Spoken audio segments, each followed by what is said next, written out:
The Story of Civilization, Part 2.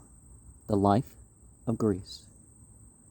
Being a history of a Greek civilization from the beginnings, and of civilization in the Near East from the death of Alexander to the Roman conquest, with an introduction on the prehistoric culture of Crete by Durant.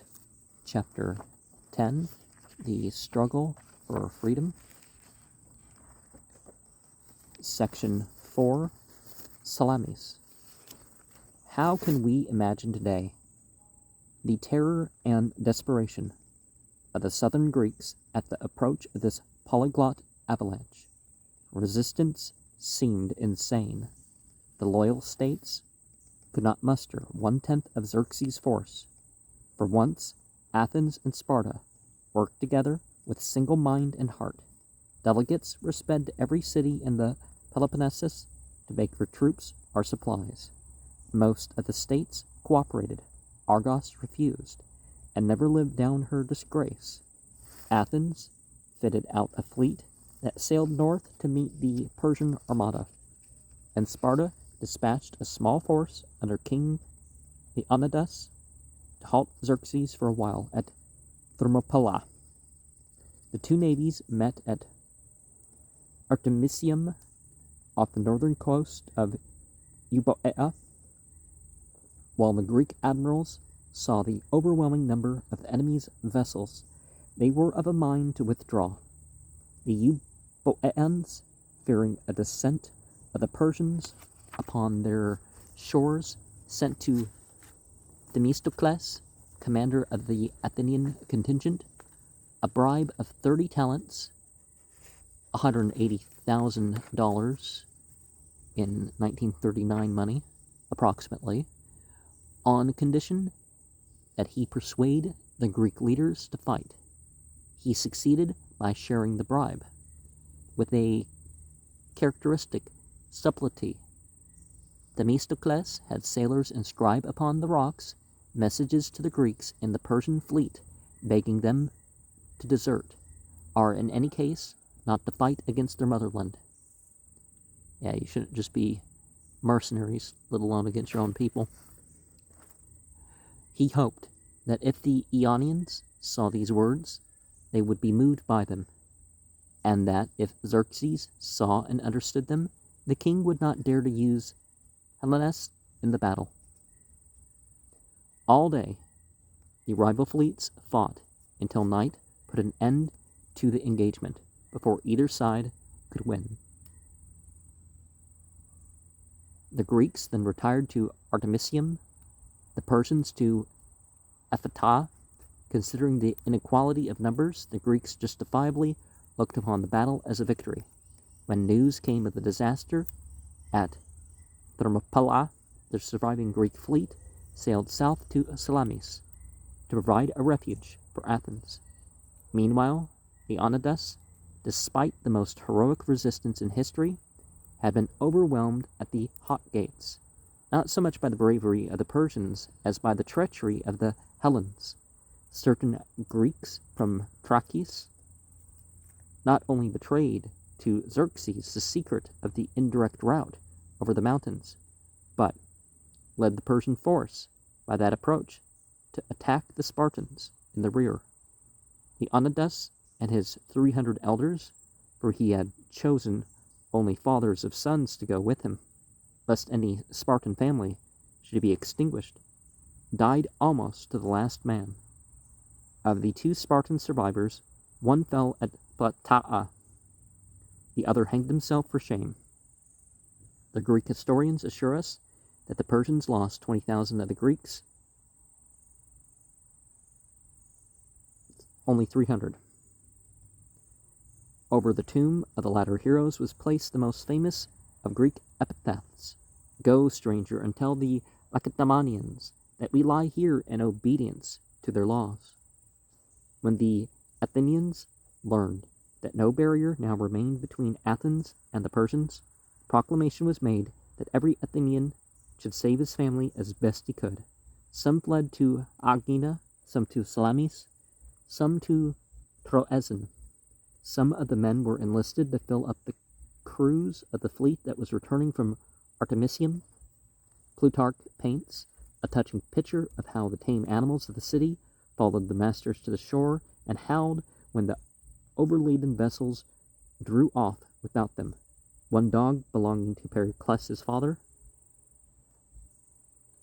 Xanthippus, leaped into the sea and swam alongside his ship to Salamis, where it died of exhaustion. Now, I shared elsewhere a book pertaining to Pericles and a translation of Plutarch's Lives. We may judge alongside his ship to Salamis, we may judge the excitement and passion of those days when we learn that an Athenian who in the assembly advised surrender was killed there, and then that a crowd of women went to his house and stoned his wife and children to death. Well, you don't need to punish the people who are just the relatives of stuff. When Xerxes arrived, he found the city almost deserted and gave it over to pillage and fire. Soon afterward, the Persian fleet, 1,200 strong, entered the Bay of Salamis.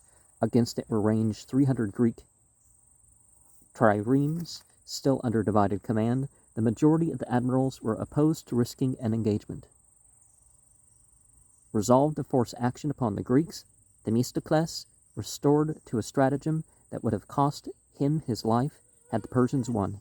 He sent a trusted slave to Xerxes to tell him that the Greeks were intended to sail away during the night, and that the Persians could prevent this only by surrounding the Greek fleet. Xerxes accepted the advice, and on the next morning, with every escape blocked, the Greeks were compelled to give flight. Xerxes, seated in state at the foot of Mount Agalius on the Attic shore across from Salamis, watched the action and noted the names of those of his men who fought with especial bravery, the superior tactics and seamanship of the Hellenes, and of the confusion of tongues, minds, and superfluous ships among the Orientals, finally decided the issue in favor of Greece. According to Diodorus, the invaders lost 200 vessels, the defenders 40. But we do not have the Persian side of the story. Few of the Greeks, even from the lost ships, died, for being all excellent swimmers, they swam to the land where their boats foundered. The remnant of the Persian fleet fled to the Hellespont, and the subtle Themistocles sent his slave again to Xerxes to say that he had dissuaded the Greeks from pursuit. Xerxes left 300,000 men under the command of Mardonius, and with the rest of his troops marched back in humiliation to Sardis, a large portion of his force dying of pestilence and dysentery on the way.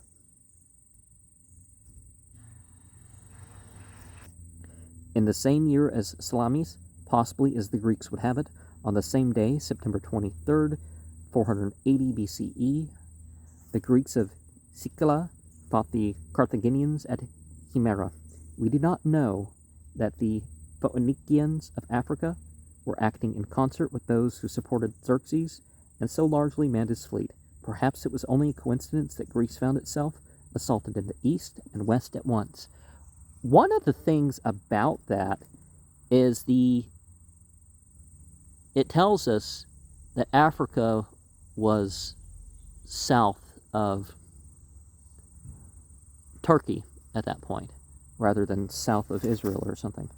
People talk about the Middle East, and it's pretty much Africa they're talking about. The Persian lands aren't in Africa, but, But we did find that Asia and Africa were considered as one as well. I mean, they divided the old world into those two portions in terms of what they referenced. Europe on one side and Africa and Asia on the other. In the traditional account, Hamilcar, the Carthaginian admiral, arrived at Panormus with 3,000 ships and 300,000 troops. He proceeded thence to lay siege to Himera, where he was met by Galon of Syracuse with 55,000 men. After the fashion of Punic generals, Hamilcar stood aside from the battle and burned sacrificial victims to what he considered to be his gods. As the contest raged, when his defeat became evident, he threw himself into the fire. A tomb was erected to him on the site, and there his grandson Himilkon, 70 years afterwards, slaughtered 3,000 Greek captives in revenge. A year later, August of 479 BCE, the liberation of Greece was completed by almost simultaneous engagements on land and sea. Mardonius' army, living leisurely on the country, had pitched its camp near Plataea on the Boeotian plain. There, after 2 weeks of waiting for propitious omens, a Greek force of 110,000 men, led by the Spartan king Pausanias, joined issue with them in the greatest land battle of the war. The non-Persians in the invading force had no heart for the conflict, and took to flight as soon as the Persian contingent, which bore the point of the attack, began to waver. The Greeks won so overwhelmingly a victory that, according to their historians, they lost but 159 men, while of the Persian force 260,000 were slain. These figures were from Herodotus and are presumably an outburst of patriotic imagination. Plutarch, trying to be impartial, raises the Greek loss to 1,360, and Diodorus Siculus thought, always generous with numbers, lowers the Persian loss to 100,000. But even Plutarch and Diodorus were Greeks.